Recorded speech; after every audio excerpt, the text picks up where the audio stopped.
Yang pertama, kekayaan dan kemiskinan adalah bentuk keadilan Allah Subhanahu wa taala. Sebagian orang dijadikan kaya raya dengan sekaya-kayanya, sebagian itu miskin dengan semiskin-miskinnya dengan penuh derita. Itu bukan kezaliman dari Allah, bahkan itu adalah apa? Keadilan dari Allah Subhanahu wa taala. Karena Allah Subhanahu wa taala meletakkan segala sesuatu itu pada tempatnya. Allah lebih tahu tentang itu.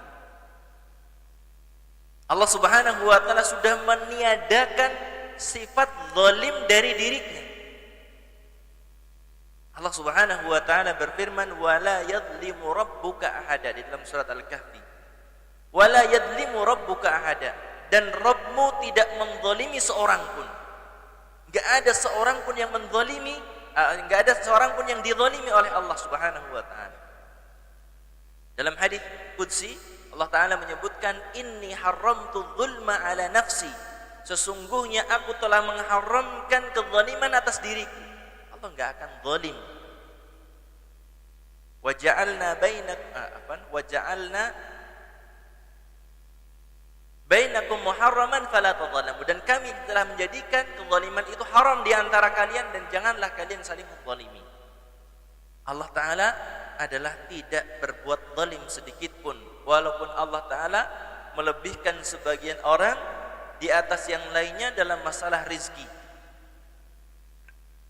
Allah Subhanahu wa taala menyebutkan di dalam surat An-Nahl ayat yang ke-71, "Wallahu faddala ba'dakum 'ala ba'din fi rizq." Allah Subhanahu wa taala melebihkan sebagian kamu di atas sebagian yang lainnya dalam masalah rezeki.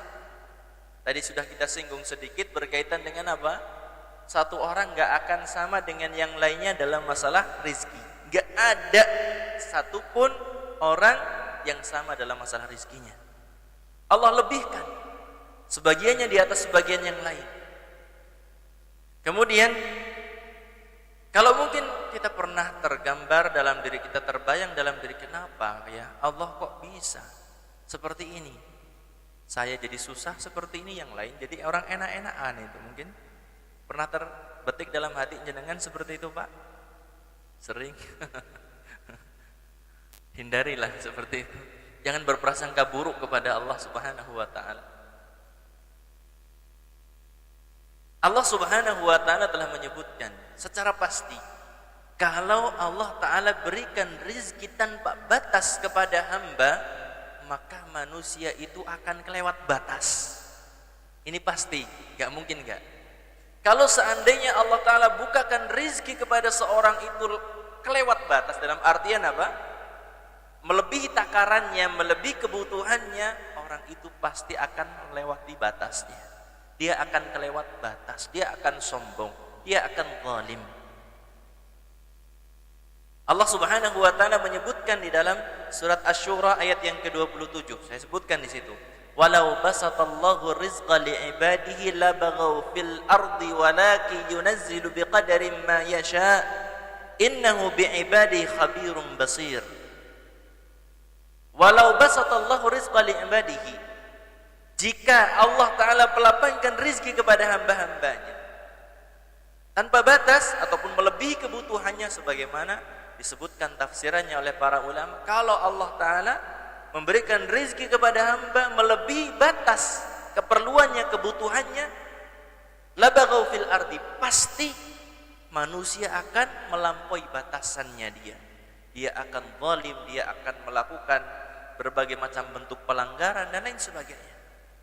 Walakin yunazzilu biqadarin ma yasha, akan tetapi Allah Subhanahu wa taala menurunkan rizki kepada siapa yang dikehendaki dengan ukuran. Innahu bi'ibadihi khabirum basir. Sesungguhnya Allah Subhanahu wa taala itu maha mengetahui dan maha melihat hambanya. Jadi Allah Subhanahu wa taala menjadikan si fulan kaya, menjadikan si fulan yang lainnya miskin. Sekali lagi bukan apa? Bukan kezaliman, tetapi itu adalah apa? Keadilan. Yang namanya adil itu artinya wad'u syai' fi maudhi'ihi, meletakkan sesuatu pada tempatnya, itu namanya adil. Enggak harus sama rata. Kalau jenengan Pak, jenengan punya anak, semoga tidak seperti ini ya, punya anak 2 atau punya anak berapa gitu ya, satunya pinter, cerdas, ada satu di antara anak jenengan berkebutuhan khusus, cacat. Ketika jenengan ngasih, apakah sama kepada orang yang bisa mandiri, pinter, dia sudah punya usaha, kepada ngasih kepada yang miskin, yang cacat tadi? Sama? Umpamanya ini 10 juta, ini 10 juta, sama seperti itu? Apakah adil yang semacam itu? Tidak kan? Yang adil yang seperti apa? Yang sesuai dengan kebutuhannya. Si miskin mungkin yang cacat tadi, yang berkekurangan tadi, dilebihkan dalam pemberian. Karena apa? Memang dia nggak bisa nyari. Ini namanya adil yang semacam ini. Demikian juga Allah Subhanahu wa taala memberikan harta kekayaan kepada sebagian orang dan membatasi rizki dari sebagian orang yang lain, itu karena keadilannya.